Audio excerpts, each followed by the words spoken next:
Hello, everyone, from the Matt Morris Digital Studio here in Fresno with the sports director of KC24 and CBS47, Scott Bemis, just back from Lawrence. I am Dean Show. Scotty, other than the 31-7 beatdown, how was the trip? What an introduction that is, right?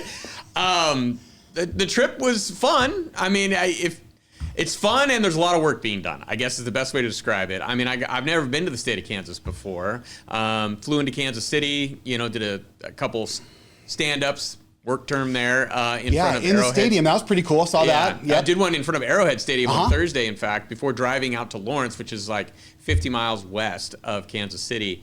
But I really enjoy the Midwest. Whenever I get a chance to travel through the Midwest and see it, just the farmland, so much greenery, at least in the part of Kansas that I got to see.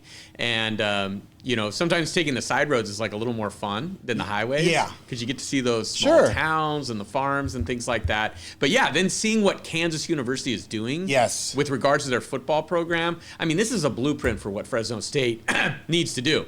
The hard part is finding the money. Right? Kansas. You need to find a David Booth, right? You need to find a David Booth, who's basically like the Phil Knight of Kansas University and Kansas athletics at this point. I mean, he donated $300 million. I think he's donated another $300 million. That's what they said on the broadcast. They're going to do the complete opposite side. Yeah, same thing. So one half of the stadium has been completely redone. And it's really cool when you get to see any college campus, in my opinion, in person. And see how it fits in with the school and what the, it's kind of tucked down in a little bowl. The football stadium is in Kansas. Have you been there before? I only once, but I never really saw the football stadium. I went to a game at Allen, and Colorado got absolutely trounced, and that was about it. I got to see Allen Fieldhouse as well. Amazing, isn't it? It's really cool. The basketball SID was kind enough to give me kind of a personal tour of it. Now, Allen Fieldhouse, too, it's I don't know if this was the case when you were there, but, it's part of really a museum, a shrine to James Naismith, the Kansas basketball program, in addition to all of KU athletics. And so they have like a whole museum and this and that and everything. It is really cool. I mean, you feel like you're getting a lot of history when you're walking around that place. And you don't even know you're really walking into a facility that includes Allen Fieldhouse. Right. It just looks like a building that's part of the campus, right? Yeah. And so anyways, it was very cool. I mean, for me, that's kind of the stuff that I dig. I have to ask one other question that's always important for the Kansas City area. Did you get any barbecue? I didn't. Oh, my God. I didn't get a chance. It's so hard. I know you didn't have time. With these work trips, and I wasn't in Kansas City other than when I first arrived, and I needed to get out to Lawrence fast. Any good food in Lawrence, though? Nothing, no real local spots. The McDonald's on West 87th, right? I hate to say it, but it's like, that's just the way it went down for me. It's just, I'm so busy covering stuff. I did discover a cool local hangout, though. Did you? Okay. knowing that how we like to wager on sports here on this show or give out picks. Yes. Right? In between Kansas City and Lawrence, Kansas, is the Kansas Speedway. Love it. That you may have seen if you're a NASCAR fan. Big super speedway out there in Kansas. Yeah. Well, it's got a casino out there as well, right next to the speedway. And it's a great casino. I mean, it looks like it's kind of like a Vegas casino. Cool. And they've got an incredible sports book there. And ESPN Bet is inside there, right? Nice. They've got 20 to 25 kiosks and really comfortable sports book setting with probably 40 TVs in there. And so, I might have been to the sports book maybe 3 or 4 times during my trip. Fair enough. Any good eateries there? Very good. They got the best, right? They've got a great sandwich at the cafe. A little chai tipper. That's fantastic. All right, we're going to come on in hot.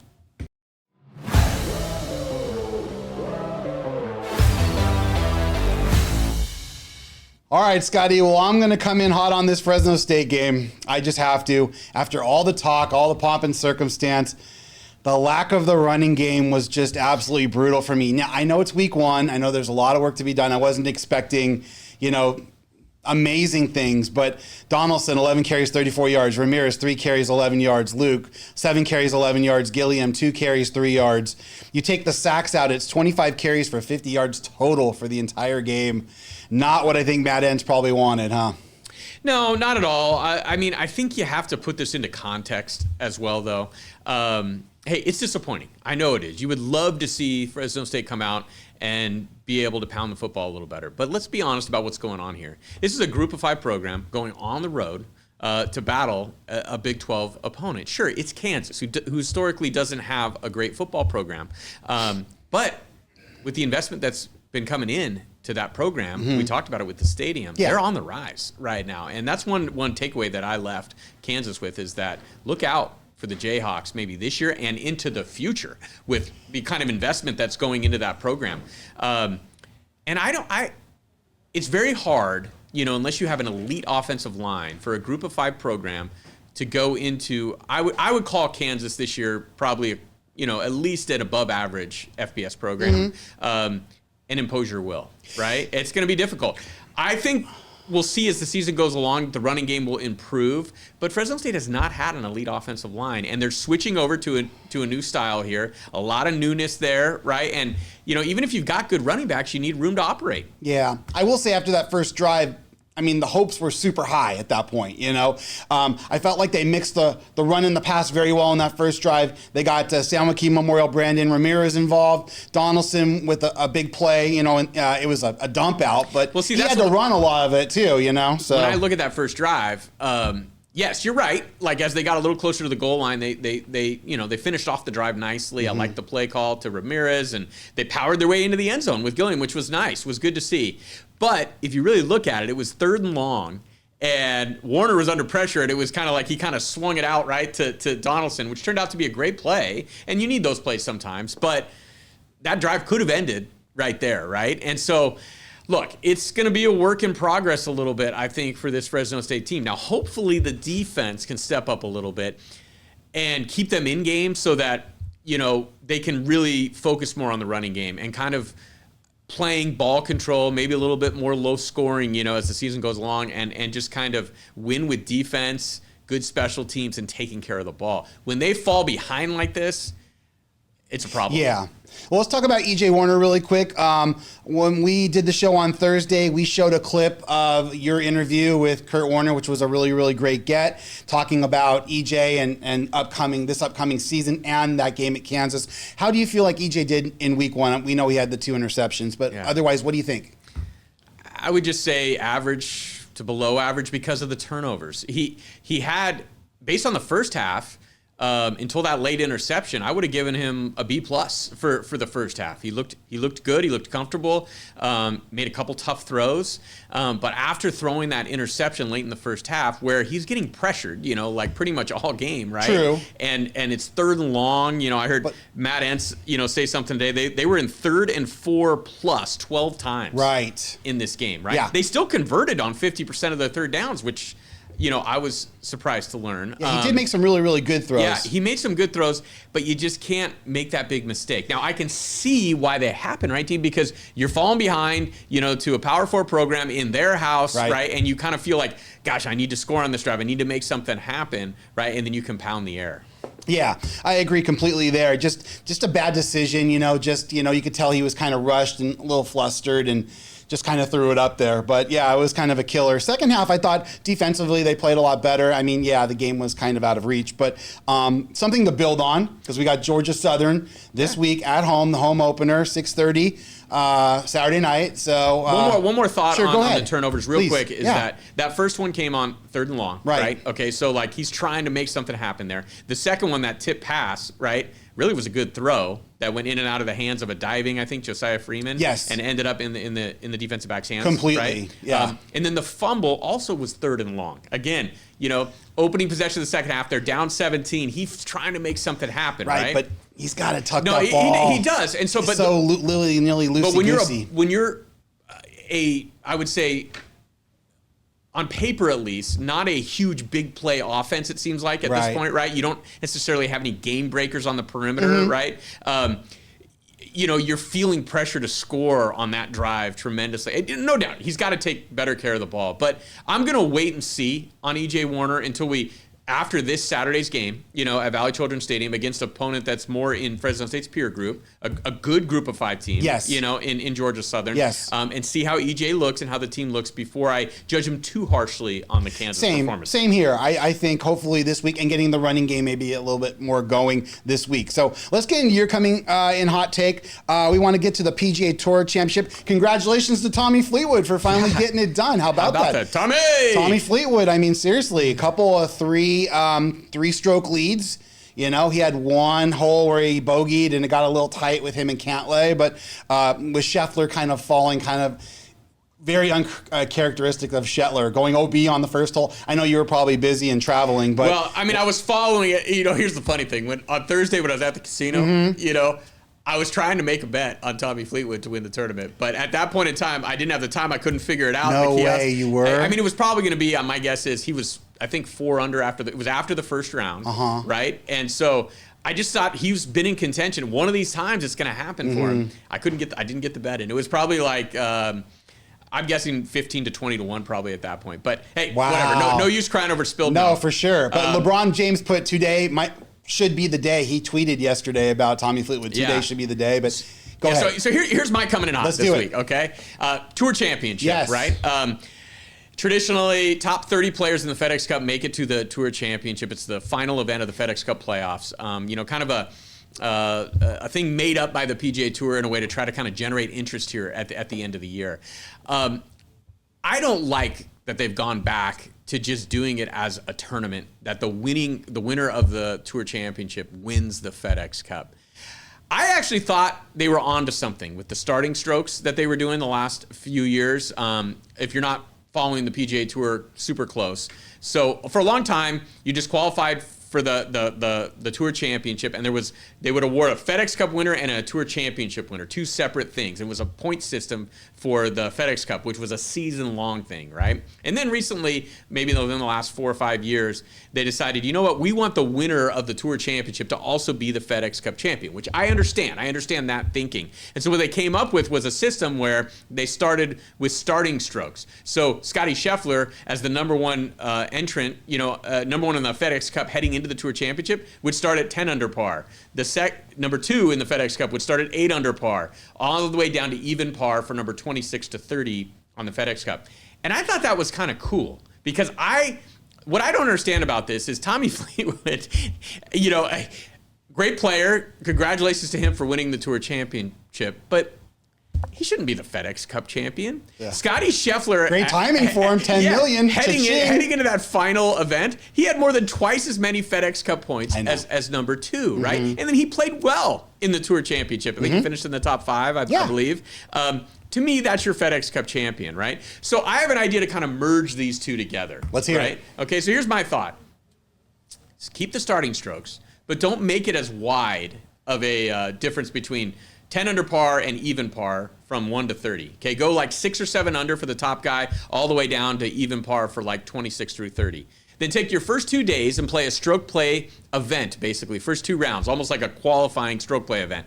But you could do something fun and kind of different, and maybe you award, like a winner for after the first 2 days of hey, you won the stroke play portion of the Tour Championship. Maybe kind of like they do in NASCAR with segments in each individual race. Sure. Okay. Then the top 12, say, after the 2 stroke play rounds, right, qualify for a match play in the final 2 rounds, and then do 9-hole match plays. Now here's the key, right? Okay.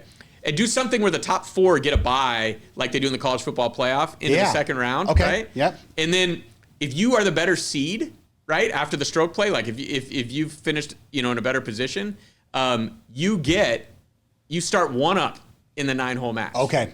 And then you just play it out. Okay. Match play style, right? Like 12 down to 8, down to 4, down to 2, down to a winner. And you do 9 holes, so you can get it all in 2 days on the weekend. First off, I think match play can be very dramatic. Oh, I love it. And, one-on-one, mano-a-mano, 9-hole match play would be even more dramatic because it's like all on the line right away. And it benefits somebody who has more points or is better off in the FedEx Cup standings because they start out with a 1-up lead in a 9-hole match, which is a big deal. It. So anyways, to me, I'm watching the Tour Championship and it's just hard to buy into that Tommy Fleetwood's going to be your FedEx Cup champion, right? You know. Now, if Scotty Scheffler advances, gets a bye into the quarterfinals, and has a 1-up lead, you know, on his first round opponent and loses in that 9-hole match, I can deal with it, right? I can deal with it as a viewer, and I think that's cool drama, right? So I don't know. I just feel like the PGA Tour with the Tour Championship, should get a little more creative. It's like it's kind of a made up thing anyways, right? You know, like the FedEx Cup is kind of like a fabricated thing, right? So let's do something different. Let's incorporate starting strokes. Let's incorporate some stroke play and some match play, right? It's just, to me, it's kind of stale. It's just, okay, top 30 make it. So what's the advantage of being number 1 versus number 30 on the FedEx Cup point list, other than having a good regular season, you know? No, I agree with you. I think it would be cool. And then you've also got the Ryder Cup a month away, and if it's a non-Ryder Cup year, you still have the President's Cup. So there's match play events that are going to be happening no matter what the calendar year is towards the end of each calendar season. So it's very cool. Yeah, I just think it's just kind of lazy by the PGA Tour. Just, hey, we're just going to go back to the original format. I mean, sure. Great timing for Tommy, though, huh? I'm a golf fan, right? So I'll watch no matter what, like if it's on, right? And it still carries meaning. Obviously, there's $10 million on the line for the winner, you know, and it's prestigious and everything else. But I just think there could be so much more there with a Tour Championship. And just, come on, let's start thinking outside the box a little bit. I like it. Let's just touch really quick on week 0 for college football in general. Just basically, so Iowa State, which my man here picked, he picked them with points, but he didn't even need it. He could have done it outright. Iowa State goes to Dublin and beats Kansas State in a rainy, sloppy game. Don't know if you got to see much of it. Mountain West team UNLV struggled and barely beats Idaho State. Shout out to Cody Hawkins, our former quarterback at Colorado, and his Idaho State Bengals. But I covered the Bengals for 3 years in Idaho Falls. Pocatello is like 50 miles south there, where Idaho State is located. So I'm always following the Bengals. That was really shocking to look at that. And then Stanford goes to the island and loses on a last-second field goal. Man, it was just, I mean, there was some great games for week 0. I mean, I wish there was a little bit more, but did you get to see any? I know you were super busy. You and I always wish there was more. Well, I'm excited about this upcoming weekend. We got a lot to talk about on Thursday. But any other last thoughts for week 0 before we move on to? Just, you know, that like, it feels like it's just a little appetizer for what's to come. You know, we had some Mountain West teams in action there. I didn't get a chance to see much of the other games besides the Fresno State Kansas game. I did watch some of the Kansas State Iowa State game. That's a huge win for Iowa State. Huge win for Matt Campbell and those guys. It's a conference win, and it keeps them, you know, in that national championship picture. And I believe I had them as a sleeper to win the Big 12. You did. We should have added Kansas in there, I think, you know? Well, I might have thrown a little something down on Kansas to make the playoff, by the way. Okay, fair enough. I like it. I couldn't find them because the Big 12 was off the board once that Kansas State-Iowa State game started. Right. But I was really impressed with Jalen Daniels. I was too. I always am. Every time I watch Kansas play, I know it's Fresno State, so I don't want to go crazy. But even last year, I mean, he was good. The year before, he was really, really good. Injuries are the only thing with him. They were really close to having a really good season a year ago. Yeah. And with the momentum and everything going on around that program right now, I don't know. I have a feeling with that wide open Big 12 that you never know. Kansas could be in the hunt this year. I couldn't agree more. I really think so as well. So, real quick, we're going to have the Ryder Cup. Captain Keegan Bradley is going to pick his 6 captains' picks on Wednesday. It looks like we've got a little insider information. It looks like Justin Thomas and Colin Morikawa might get 2 of them. It's not official, but we'll see. Any thoughts really quick on who do you think he might go with? Yeah, I'd have to take a look at kind of who exactly is in the running there for the captain's picks. But, you know, I think it'll be interesting to hear if Keegan Bradley picks himself that announcement where you go, as one of my captain picks. I'm going to guess no. You don't think he's going to take himself? I don't think he's going to pick himself. I really don't. I think he's going to be focused on the task at hand, captaining this team. That's just my opinion. I'm not saying I don't know. I have any inside information. I think he's going to be on the team. You do? Yeah, okay. Because if he had played poorly down the stretch, right? Maybe. But hey, I mean, he was in contention at the Tour Championship. And that was the argument the Golf Channel made yesterday too. So I think all the other guys are going to be saying, Keegan, what are you doing? Come on, Right. you know, like, and he's got vice captains and everybody else. Right. Like, we need you on this team. Right. Not only just as a captain, but we need you playing. Because they're saying like captain in the morning and play in the afternoon, you know, for those days. But we'll see. It's going to be interesting. Excited. Looking forward to that. That's going to be huge, by the way. On Wednesday. I'm looking forward to that. Me too. I am really, really looking forward to that. So with that being said, we are going to get in. We've already got our college football done. We're going to get into, we have a couple of divisions left to cover for the NFL. We're going to do the NFC South today. There's your odds according to DraftKings. Only one team in negative money, the Tampa Bay Buccaneers at -115. Just want to go over a couple things really quick. So with Tampa, you've got the Chris Godwin injury still. So Sam Akeem Memorial product Jalen McMillan and Emeka Egbuka from Ohio State University are going to be relied on there. You've got Bucky Irving, who's emerging as a running back RB1. Tough schedule though. They open pretty easy at Atlanta. Home against Houston and the Jets, but it gets really tough after that. They have home games against Philly, San Francisco. They have road games at Detroit, at the Rams, and at Buffalo. So any thoughts on Tampa real quick? Well, on paper, at least, they are the class of the division. Right. You know, Baker Mayfield really coming on in the last couple of years. I mean, he's turned himself into a quality NFL quarterback there. Atlanta's a team that I'm intrigued by after watching Michael Penix finish off last season. Got a lot of talented guys on that offense. They do. It feels like, you know, with Robinson at running back, you know, they got London at receiver, right? You know, Pitts if at tight end, emerge maybe there at tight end. I would probably like take the plus money there, the plus 210 on the Falcons. On the Falcons would probably be where I would go with it. But I think the right team is favored. Yeah. Really quick on Atlanta, though, you know, you've got Penix who's taking the reins. Bijan Robinson, is he the best running back in pro football? There's an argument for that. Schedule-wise, at home, they've got Washington, Buffalo, and the Rams are the highlights. They have to come to San Francisco, and they got to go to Minnesota. So not a horrible schedule. I'm a little concerned defensively with them. You know, we'll see there. Let's talk about Carolina really quick. So it's Bryce Young's team. They got the rookie McMillan, the receiver from Arizona, who hopefully is going to be a splash for them. Schedule-wise, at Jacksonville, at Arizona to open, so that's kind of tough. And then they have other road games at Green Bay, at San Francisco. Home games against Buffalo, the Rams, and Seattle. And then the interesting thing about Carolina and Tampa combined is they play each other 2 out of the last 3 weeks. Okay. So they don't see each other until, like, what is that, week 15? And then they see each other 2 out of the last 3. So we'll talk about the Saints really quick. Who's going to start at quarterback for the Saints now that Derek Carr is retired? Spencer Rattler or Tyler Shuck? They do have weapons, though, for whoever does throw. You've got Kamara still. You've got Brandon Cooks and Chris Olave. So you do have like some weapons, but you know, plus 1,800, I wouldn't. It could be a long year there in New Orleans. I've heard some people making some arguments that they might end up having the number 1 pick, which wouldn't be the worst thing in the world, right? Not when you need a quarterback. If you think Arch Manning is actually going to not follow Archie's advice or what Archie's prediction said and actually enter the draft. Right. No, I agree with you 100%. So any last thoughts on there's not a whole lot to say about the NFC South. Well, who's your best bet here, Dean? My best bet, honestly, I mean, I think I agree with you. Probably the Falcons if I'm looking for some plus money. But I think the Bucs are going to win the division, you know, with what they've got with Mayfield, you know, and, some of the weapons. Bucky Irving, I think, is going to have a nice year. So I think if you were looking to bet a favorite, this wouldn't be the worst bet in the world either. I understand why they're getting negative money, you know. Yeah, because I think it's hard to see how the Saints would get in this conversation. And the Panthers, although I think Bryce Young will be improved and they're showing signs of being a little bit better, I still think it's a big leap to say they're going to suddenly win the division. So basically then it comes down to Tampa and the Falcons, and you kind of have a known commodity right now with the Bucs and Baker Mayfield. Yeah. Michael Penix, the upside could be there with him, honestly. I'm a big fan of Michael Penix, but we'll see. But yeah, I would probably take the 2-1, but I don't mind, laying some lumber there with the favorite either. Yeah, I agree with you 100%. And with that being said, we are going to do our money plays.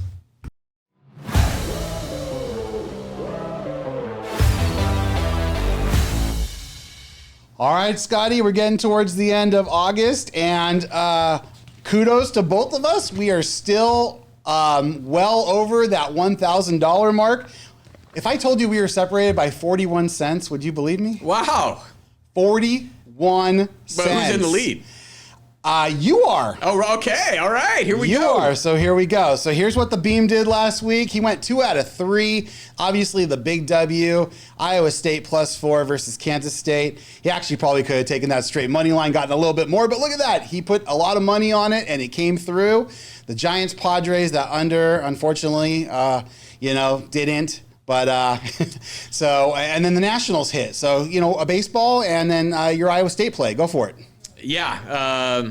So just a reminder, we each start each month with $1,000, and at the end of the month, we have a winner. So every bet needs to be decided by the end of the month. And so apparently I have a 41-cent lead. He's got a 41-cent lead, and here's what he's going to fire with this week. He's got a couple of college football. If I had known that, I would have put 41 cents on these bets and not what I put on. He's got a couple of college football plays, though. One for Thursday night, one for Friday night. Go for it, Scotty. What do you like there?